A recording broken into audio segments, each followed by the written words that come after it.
O Flamengo está classificado para as quartas da Libertadores e a mídia esportiva não acredita. Rasga elogios ao Flamengo, que se impôs dentro do Beira-Rio e venceu mais uma vez o Internacional por 2-0, sem dar chances para o time colorado. Vou trazer esse corte da mídia esportiva aqui para vocês, para nós acompanharmos juntos e analisarmos o que está repercutindo sobre o Flamengo. Muitos elogios à equipe do Flamengo e ao técnico Felipe Luiz. Vou deixar o crédito do vídeo aqui na descrição e vou te pedir também para você se inscrever no canal para você não perder nada dos principais times do Brasil. Principais informações como essa aqui eu trago aqui todo dia. Amantes do futebol, se inscreve para não perder nada e bora ver a repercussão da grande vitória do Flamengo. A gente falar sobre a classificação muito mais do que merecida do Flamengo, que hoje sequer fez a sua torcida minimamente sofrer, porque foi um jogo absolutamente controlado.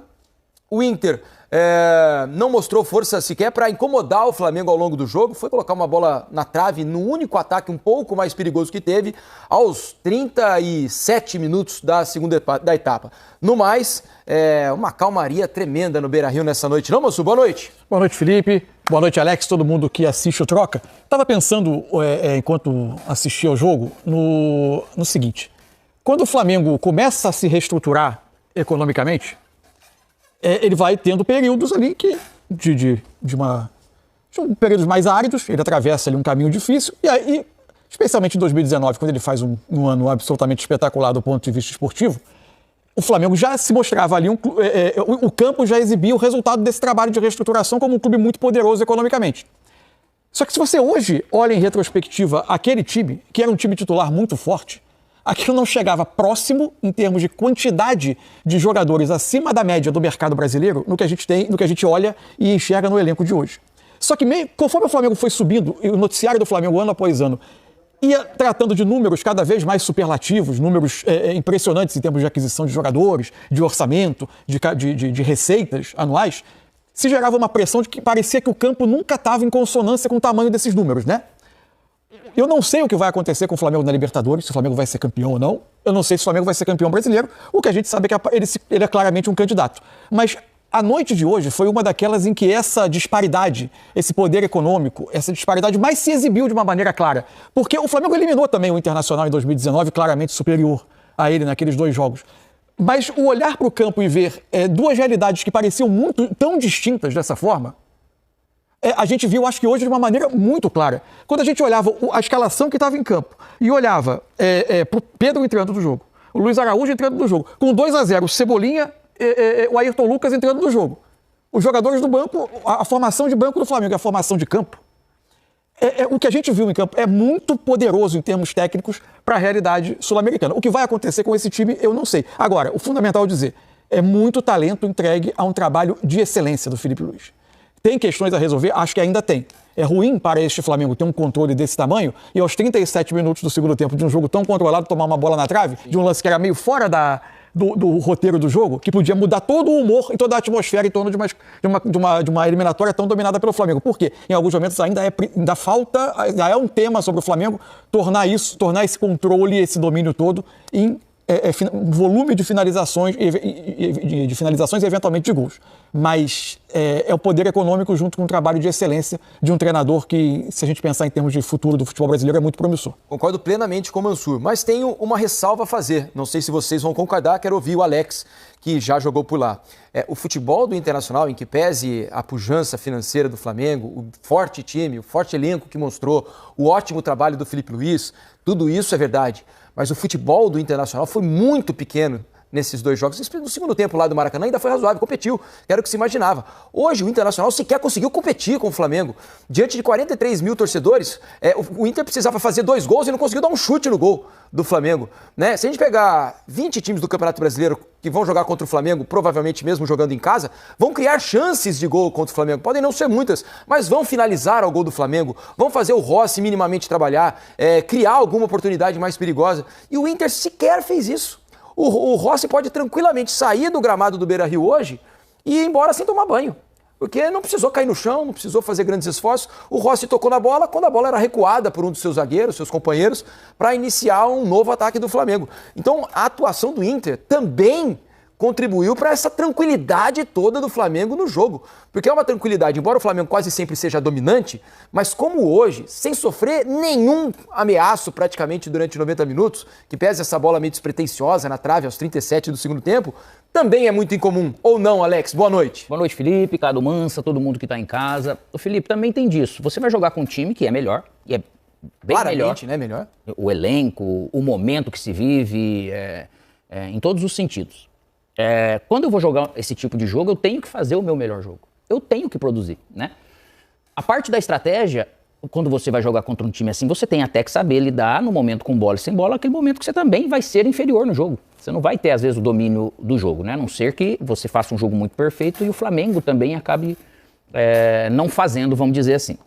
O Inter começa um jogo diferente, beleza, conseguindo tirar, de certa forma, um conforto. Acho que foi até ali uns 20, 25, 30 minutos, mais ou menos, Mansur. No primeiro tempo? Jogo mais igual, aquele jogo brigado, assim, um pouco sem chance dos dois lados. Nem se estendeu a tanto isso, não. Né? Mas pegando assim, acho que a partir dos 20 minutos, até ali não teve nada no jogo, né? O que acontece? Tá bom, eu tiro o pé, eu não consigo fazer isso o jogo todo, mas eu tenho que procurar uma maneira de fazer, né? Porque a gente treinou, a gente trabalhou, a gente folgou no final de semana, e aí a gente acabou tendo um pedaço curto do jogo, a gente conseguindo seguir essa programação. Só que daí eu volto naquilo que eu vinha falando, Felipe, vai de encontro com o que você falou. O Inter, ele não vive seu melhor, vive um momento ruim individualmente, né? Então, se você for pegar jogadores bons, o time do Inter é um time muito bom, Só que desse time não se jogou bem, né? De novo, tecnicamente, não conseguiu se fazer. Seja os dois laterais. Eu acho que o Thiago Maia se livra nesse sentido, correu muito, ajudou muito, tentou fazer, só que, no geral, nem o Alan Patrick, tecnicamente, né, conseguiu fazer um bom jogo. Os caras de frente, de beirada, também não conseguiram ajudar. Então, o negócio não fluiu. Por quê? Lógico que o Flamengo fez um jogo espetacular, assim, dos melhores. E aí vai de encontro também com o que o Mansur falou. Às vezes você tem investimento e você vive um momento que, de repente, dá aquela balançada. O Flamengo está no seu melhor momento agora. Não que deu uma balançada, no sentido produtivo, a gente falava algo do Flamengo ali no confronto com o Atlético Mineiro. Que esse confronto contra o Inter valoriza muito a passagem do Atlético Mineiro contra o Flamengo na Copa do Brasil. Sim. Verdade. Né? Porque ele encontrou uma maneira de jogar, conseguiu passar para um time que é superior a todos os times. Exato. Então, o Inter não fazendo um jogo realmente o seu melhor, naturalmente fica muito mais difícil. Porque realmente o Flamengo, em todo momento, ele pressionou melhor, ele incomodou mais, ele teve o controle, né, praticamente das ações e do jogo. E animicamente, o time do Inter, aí que tá o detalhe, o torcedor normalmente se preocupa quando a gente passa essa impressão de dentro do campo para fora, que parece que você não via uma perspectiva, né? Vê algo para mudar o jogo, vai acontecer. Então o momento do Inter realmente acabou passando o favorito, que era antes, mas com nível de superioridade, eu acho que maior por uma falta de produtividade do Inter, por mérito do Flamengo. Queria começar a conversar com vocês também, né, sobre as questões do jogo. Só um detalhe ainda sobre o Inter, né, antes da gente entrar na boa atuação do Flamengo. O detalhe é que o mau momento do Inter não é só contra o Flamengo. Esse futebol pobre do Inter não é contra o Flamengo. Nos últimos 8 jogos, o Inter só ganhou um. Que foi aquela vitória, que jogou bem, por sinal, contra o Bragantino, lá em Bragança Paulista, por 3-1. Mas nos últimos 8 jogos, foi só essa vitória, né? Que me parece ter sido ali uma lagoa num oásis, né? Num deserto. Um oásis no deserto, porque o futebol vinha sendo muito pobre também contra outros adversários. Mas queria falar sobre o Flamengo, sobre, inicialmente, a escalação. Está aqui. O Mansur já colocou no campinho a escalação de início do jogo do Flamengo. E confesso, disse ontem aqui no Troca de Passes, antes da gente saber da escalação, quando mostramos no campinho uma provável escalação diferente dessa. E a gente alertava aqui, olha, duvido que ele vá colocar o Danilo para jogar, né? Porque a prévia dizia que o Danilo poderia ser titular hoje. Disse também, olha, não acho que o Saul começa jogando. Imaginava o Alan iniciando no meio-campo. O Saul vinha de longo período sem jogar e tinha iniciado o jogo contra o Inter pelo Campeonato Brasileiro. Eu imaginava o Everton Araújo. Poderia ser uma alternativa, né? Ontem. E o Saul foi o melhor em campo. Não, mas mais do que isso, o Saul tinha jogado 90 minutos do jogo de domingo no Beira-Rio. Ele jogou 180, porque hoje ele também ficou até o final. Mas isso das nossas dúvidas, desculpa, é que a gente realmente não tem os números, né, Mansur, do treinamento. Claro. Então ele realmente estava muito bem e muito melhor fisicamente para poder ter jogado os dois seguidos. Aí, só para terminar, Mansur, a escalação de ontem também tinha Pedro, provavelmente, ali, né, no ataque. E o Bruno Henrique, essa eu já imaginava, não imaginava o Pedro começando o jogo. E o jogo explicou porque... Claramente, as características do jogo. Claramente. Agora, o que realmente me surpreendeu foi a escalação do Saul. E aí eu queria entrar no tema que para mim foi bastante significativo hoje e pode ser o início de um caminho aí para o Felipe Luiz nos grandes jogos. Porque com o meio-campo de Jorginho, Saul e Arrascaeta, pensei, será que não vai ficar mais frágil defensivamente, num jogo fora de casa, em que você já tem a vantagem? Pensei, acho que ele quer controlar o jogo com a posse, né? Porque são jogadores todos muito técnicos, de bom passe. E o Flamengo não sofreu, moço, praticamente nada defensivamente, mesmo tendo jogadores com essa qualidade técnica e, entre aspas, pouco marcadores, né? Pouco roubadores de bola na teoria.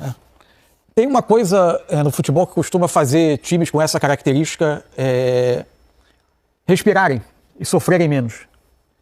É um objeto que só tem um no campo e todo mundo quer ele. É o da bola, não é isso? E o que me impressionou é o seguinte, quando você conversava com o próprio Felipe, ou gente da comissão técnica do Felipe, quando a contratação do Saúl começou a aparecer que aconteceria, quando o noticiário surgiu, a impressão que se tinha... A primeira coisa que você ouvia, ele dá 1000 possibilidades. O Felipe via nele um jogador que dava muitas possibilidades. Mas a sensação inicial, na entrelinha do que o Felipe falava, e até das primeiras entrevistas, é que ele o via partindo de um dos lados. Ou como um substituto do Gerson, vindo do lado direito, ou como um meia aberto da ponta pelo lado esquerdo, porque também estava chegando o Samuel Lino, então não se sabia bem se ele ocuparia tanto espaço. Mas como meia pelo lado esquerdo, foi onde ele mais jogou.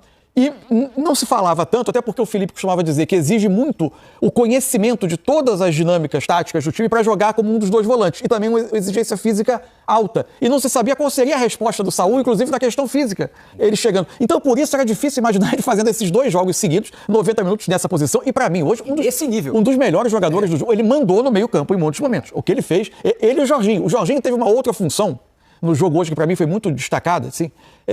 Aí é importante a gente ter o campinho aqui, se a gente puder. Porque como é que o Flamengo iniciou o jogo tentando construir? Era basicamente em algo que é muito, muito próximo do que ele faz. Tendo o 3+2, o Varela um pouco mais adiante, o Léo Pereira, Léo Ortiz e o Alexandro. E o Inter colocava para pressionar, vou colocar em números aqui, porque, enfim, por vezes, Alan Patrick, Matias, Tabata e Alan Rodrigues Alan Patrick. E Thiago Maia pressionando, tentando pegar os volantes. O ponta do lado oposto, que em geral, se a bola saísse pelo lado do Alexandre, o ponta do lado oposto, que era o Wesley, vinha para dentro para tentar ajudar na marcação por dentro para não ficar sobrando. Quando o Inter... E esse tipo de pressão faz aquele início de jogo que a bola fica muito viva. Aí o Flamengo, em dado momento, começa a apresentar uma variação, que é essa aqui. O Varela continua. Vamos lá. O Varela continua mais adiante, mas o Jorginho vem para cá, abre, o Alexandre começa mais baixo e o Saúl vem ocupar uma posição mais central. Em vez de um 3+2, por vezes um 4+1 na saída. Sempre sobrava um desses homens aqui, livres para conduzir, encontrando o Saúl, que mesmo pressionado conseguia não perder a bola, dar sequência aos ataques e colocar, em geral, esses 5 homens em condição de atacar. Fica inteligente disso para o pessoal também em casa entender. Essa é uma maneira de você ter esses 5 jogadores, porque o Inter nunca traria tantos jogadores assim para pressionar. Para pressionar. Então, e se viesse, iria abrir espaço.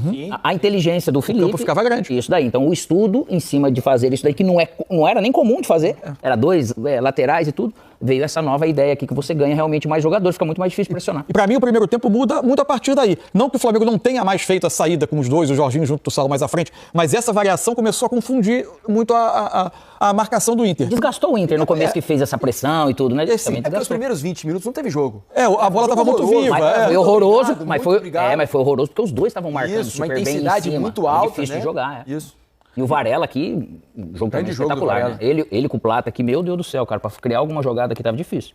Agora, a superioridade foi enorme do Flamengo, né? Se a gente pegar 3 confrontos seguidos entre Internacional e Flamengo, acabou 6-1, não é isso? 2-0 hoje, 3-1 no fim de semana, 6-1. 6-1. Então mostra bastante a disparidade entre os dois times, né? É isso aí, amantes do futebol. O Flamengo se impôs mais uma vez e mais uma vez dominou o jogo contra o Internacional. 3 partidas seguidas o Flamengo venceu. As 3 partidas, uma pelo Brasileiro, 2 pela Libertadores. Total dessas 3 partidas, o Flamengo marcou 6 gols contra o Internacional e sofreu apenas 1. Mostra a superioridade enorme que o Flamengo tem contra o Internacional e o que o Flamengo tem contra times brasileiros.